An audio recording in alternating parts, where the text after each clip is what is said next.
in the metro area. We have a new crisis on our hands in the city, and that's on the U of M campus. Professors, students, parents had a walk last week. There seems to be obviously concern over there by all the stakeholders. There's a question of jurisdiction. If the students don't live on campus, the University of Minnesota Police can't or won't protect them. Minneapolis Police Department, where do they come in? I think most of us are parents or have kids in college. I mean, to think that your child is not safe on a college campus is harrowing for a parent. Later today, after this, after our next event, I'll be over in the University of St. Thomas campus talking to students and parents about this issue. And then we see this week the Sentencing Guidelines Commission ratcheting down sentences, including for sex offenders. Seems like once again we're elevating the rights of the criminals and dismissing or forgetting about the victims. Something has to change if we're going to get a handle on the crime epidemic that has taken over this state and made Minnesota a high crime state for the first time in our history. I'm old enough that I remember going to the University of Minnesota, and my parents certainly would not have been meeting with a lot of other parents to talk about safety issues. They would have been talking about, will Scott get his degree and will he have a job waiting for him when he's done with his degree? Things have changed dramatically. A big part of the reason we're here today is because with the University of Minnesota having this challenging, if you will, a jurisdictional situation occurring, I've had professors, students, and parents reaching out to me for the last 10 days, indicating that they feel that some 75 to 80% of the students live off campus, and yet they're full-time students. But because they live off campus, the University of Minnesota Police do not have the responsibility to provide protection for them. So if they live in Dinkytown, their protection comes from the Minneapolis Police Department. And that begs the question, what kind of relationship exists between the Minneapolis Police Department and the University of Minnesota? And is it a functional working relationship that provides safety for full-time university students who happen to live a block away from, if you will, University of Minnesota property? That's why we're talking to you today. I think, as Matt Burke mentioned, the Sentencing Guidelines Commission has repeatedly ratcheted down accountability for criminals. And they're doing it again, particularly in regards to reoccurring offenses occurring during a probationary period. This is challenging and problematic, to say the least. I think it's important also to highlight the fact that it wasn't too long ago that KARE 11 did an investigative story. And in that story, they had headlines like this: felons left free on probation despite new crimes. 16 murders by criminals who arguably violated probation, should have been behind bars, but instead remained free. 16 Minnesotans murdered. This was the KARE 11 story. We have said before, and I think it's worth repeating, we cannot be soft on crime. I think Minnesotans want something more than just pandering. For Tim Walz to go out and meet with 5 mayors requesting their endorsement, all of them being Democrat, seems a little hollow. For Tim Walz to come out and say that he wants to call a special session so that he can have $400 million go towards public safety seems a little bit political. Tim Walz is the only person in Minnesota who can call a special session. I think we all understand that. He could have called that special session anywhere along the line. And had he proposed to the House and the Senate and supported and used the bully pulpit to have $400 million passed to support the work the police do, not going to any spending initiatives that were his favorites, but going to the police, helping to get more cops on the streets, helping to elevate the work they do, making certain that they're not demoralized.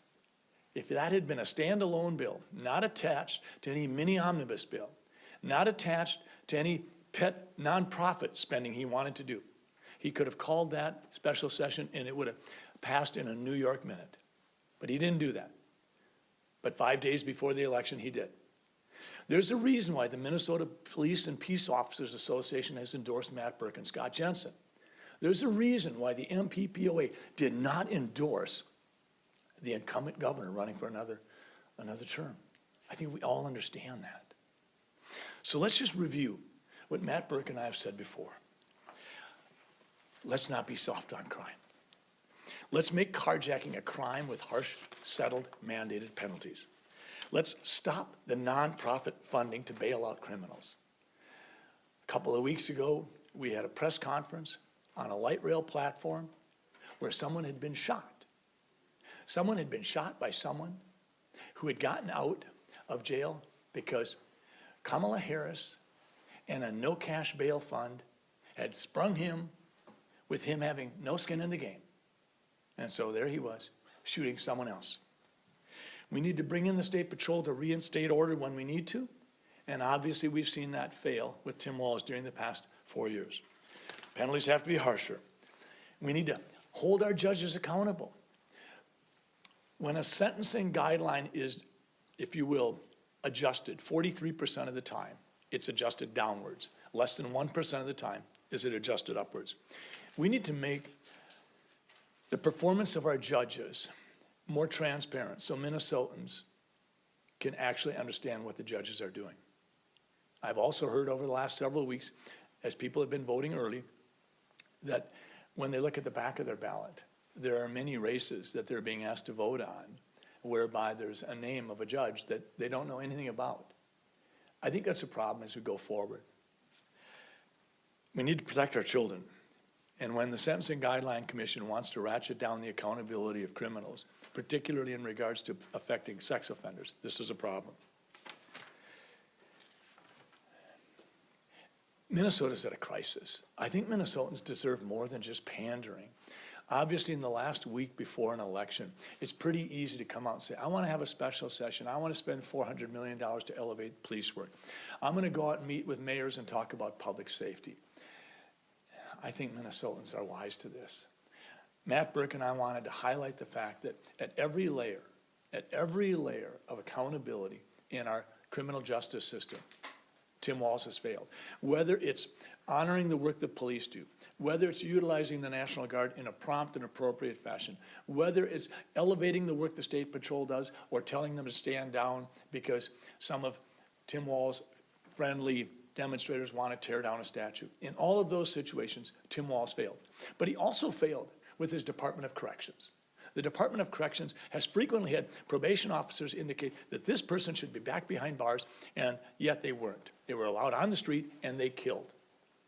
That's a problem. If we look at the judges that Tim Walz has appointed, he has not held them accountable.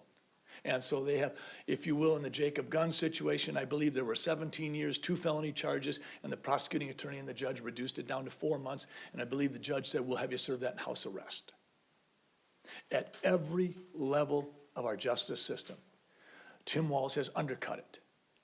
We cannot ask ourselves, how did we get in this position? When your governor of the state says, I am going to denigrate the work that police do. I am going to undercut the efforts that they put forth every day. And I'm going to let the chips fall where they may. I don't think you get a mulligan a week before the election. And that's why we're here. Again, just to summarize, the crisis at the University of Minnesota campus whereby our students don't feel safe anymore is real. Carjackings and shootings have become far too a regular thing. Second thing, we need to elevate the fact that our Department of Corrections has failed to keep recurrent violent criminals off the streets, and 16 Minnesotans are dead because of that. And thirdly, you're seeing raw political pandering when you see a sitting governor say, I want to hold a special session and have $400 million go to the cops. All he needed to do was do that in May instead of having his chair people in the House get caught on a live mic where Tim Walz shut that legislative session down. It can be blamed on no one else. It cannot be blamed on Jeremy Miller, the Senate Majority Leader. It cannot be blamed on a candidate who says, I don't agree with the overarching plan of spending $4 billion more on spending. This is on Tim Walz's lap. So that's why we're here today. And in closing, I just want to remind you that we are seeing brazen criminal acts everywhere, on campuses, at light rail stations. And if you do remember, the Minneapolis confronts the brazen light rail transit station killing of a young kid about 3 months ago. This is the situation that we're in. I know sometimes memories are short, but we can't let that happen. And we cannot let the incredibly important conversation about crime and public safety be relegated to nothing more than political pandering a week before the election. That's an insult and a disrespect to the Minnesota voters. Be glad to stand for questions. LGA has been the typical way that cities help pay for police officers, firefighters, and so forth. Do you envision a $400 million just grant to cities, or often whether Republican hands, Minneapolis and St. Paul get shortchanged in proposal on LGA? How would you plan to funnel money? What mechanism would you use to funnel money for local governments for more? I would lean into the committees that have the expertise in that, in both the House and the Senate. I think what politicians typically do is take a chunk of money and say, well, we'll have $400 million and do that. I think that if Tim Walz is going to say $400 million and we're not going to ask him to go into the weeds on that, I don't think that's fair to ask me then when I talk about looking at the personal income tax and saying, and media wants me to go deep into the weeds. I think if Tim Walz is putting out an aspirational idea of $400 million without giving us the specific mechanism as to where to get that money, I think that's understandable. But I think in terms of $400 million, if you say that this money is one way or the other going to go to support more police on the streets, respect the work they do, I think that's where we'd land. But I wouldn't be able to give you the specifics as to how we utilize the LGA mechanism or if we do other things as well. But clearly, the biggest problem is in Minneapolis and St. Paul. Just to simplify the question, do you expect to have in your budget $400 million or whatever number it is, that'll be a line item in your budget proposal? Honestly, I think it would be higher than that. I think this is a crisis of all crises in the last 20 years, if not longer. I think that we have to say, I think $400 million has been discussed previously. But honestly, I think the crisis has gotten worse. And so I think that we have to say all hands on deck. And I think we need to go to the experts. We need to go to Hennepin and Ramsey County. We need to go to St. Paul and Minneapolis. We need to go to the experts and say, how do we get this done? It may well involve additional dollars for Department of Corrections. It may well have to do with capacity in the Department of Corrections. We've got to have a big, broad conversation. And I think just throwing it out there 5 days before an election just seems to me like just such raw political pandering. You've talked about cracking down on crimes, carjacking, other violent crimes, and it sounds like today that you want to take a harder line on revocation of probation for repeat offenders or people who might violate. Are you envisioning the need for a new prison or two to house the folks that you think should be behind bars? Right now, I believe that we're somewhere around 90% capacity, a good share of the time. I think we need to lean into the experts and have that conversation at a committee level. But I don't think that we are in a situation where we can say that anything is off the discussion table. I think we have to have this isn't an either or. I think this is a both and kind of conversation. We need to say, what is it going to take for Minnesota, and specifically the urban areas, because I think that's where the problem is most intense. What is it going to take for us to get this under control? Right now, all I think we really have to say is in 2021, some 780 carjackings. This is phenomenal. And if we add that one other statistic out there, that we're having a record-setting pace over a 3-year chunk of time in regards to officers being assaulted for simply doing their work. I think we critically are at a place where we cannot stand still. We've got to do everything we can. And I think Department of Corrections is a part of it. I think our capacity in terms of our prison setting is a part of that conversation as well. But if you say we're at 90% now, you would... I think it vacillates just like a hospital occupancy does, yes. Do you feel like there is enough space in the prison system to satisfy what... I don't have the expertise to know that. I think we have to lean into the experts on that. Real quick. Yeah. I think we're third lowest in incarceration rate in the country. So, but I'd also say, talking to numerous cops who are on the street, they say it is a small number of people who are committing most of the violent offenses, but it's the catch and release revolving door. They say if you just took these 100 or 150 is a number that gets thrown out there. If you got these people off the street, you would see a dramatic decrease in crime. And third, the thing I'd like to add with as far as for more police officers, it's not just funding. You can't just throw money at some problems. I think part of the problem or part of the reason why we have a shortage of policemen and women is because the leader creates the culture. And Tim Walz did not stand with the police during the riots. I think that's the main reason why you've seen a mass exodus of people out of that profession. And so I think with Scott and I will stand with our police officers and understand that you do need to enforce the laws, and that is the job of policemen and women. And that alone, creating a culture where police are elevated, honored, and supported will help. It's not, you just can't throw money at problems all the time. And if I could just add one other quick comment. Several nights ago, I did a ride-along for 2 or 3 hours with an urban police officer. And I was struck, once again, and we've talked about this before, but I was struck at how much mental health issues and collateral issues enter into the process of policing. If a police officer is trying to deal with a potential felon and there's screaming children in the back seat of a car, and you don't have any way to get those screaming children, if you accommodated, if you're going to be dealing with the felon according to the book, it becomes a very difficult situation. So in one stop that I was able to observe, there was a situation of a crime, of a criminal, of children, and mental health. And all of that gets cooked together. And it was extremely difficult. And if you look at our mental health environment, obviously it's inadequate. But we don't have the ability, even in foster care, for our children. So I really think that that's why it has to be all hands on deck. And throwing money at the problem will be a part of the solution. But we've got to ask the experts, how can we do this better? We've got to look at, if you will, comparable states or comparable programs and say, how can we do this better?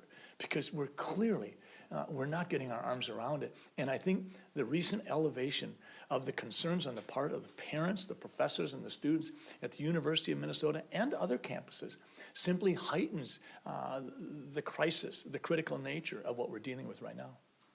Dr. Jensen, Jim Schultz is making many of these same points, and I'm wondering, wouldn't this be a stronger message if the two of you were together? Why aren't you campaigning more together?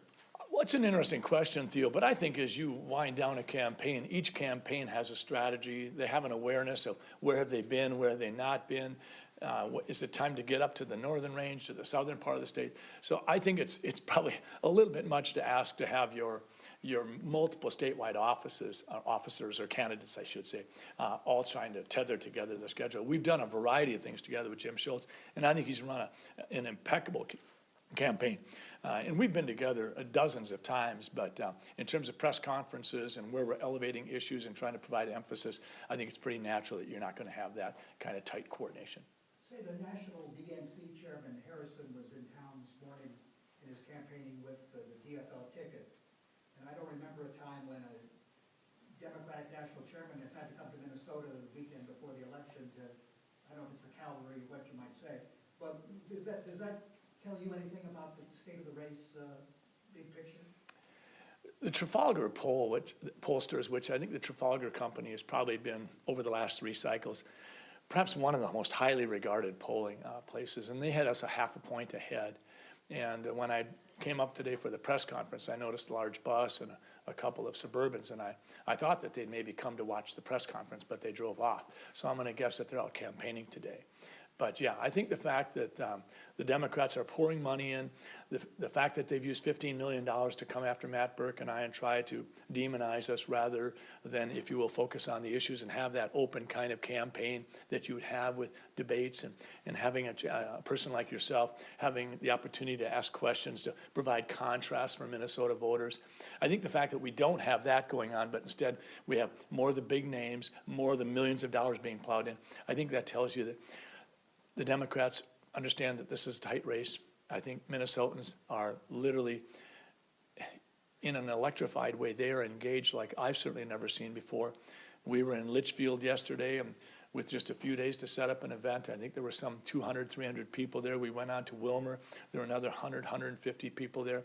These are good-hearted Minnesotans who recognize that we are on an unsustainable path going forward, and that the issues of our loss of, if you will, feeling safe, the issue of rampant inflation that in some situations has been aggravated by Walz's policies. And then lastly, people are asking, what are we doing to our children? So I think it's going to be interesting. I look forward to being on Almanac tonight. One more question. Go ahead. Thanks. You're going to go up there with the event in a little bit and make that final push to the activists. Tell me, what is more important to you right now to win? Is it getting out loyal supporters of you, or is it persuading people who might be persuadable? Again, I wouldn't say that that's an either or. I think it's a both and. But I think it's really critical for us. When you have an incumbent governor who has tremendous name recognition, and you have a candidate who's trying to gain name recognition, I think that as we move into the last days and weeks of a campaign, I think it's pretty normal for someone like Scott Jensen and Matt Burke to want to be able to get introduced to those people who might not know us. We would just as soon have people make their own assessment. If they hear words like extreme or danger, we'd rather have them meet with us, talk with us, and have a conversation. And I think that's pretty clearly the rationale behind Tim Walz's decision to not have the debates. The last thing that Tim Walz wants to do is have a conversation between Scott Jensen and Tim Walz in front of all of Minnesota. The last thing that Peggy Flanagan wants to do is have a conversation between Matt Burke and Peggy Flanagan in front of millions of Minnesotans.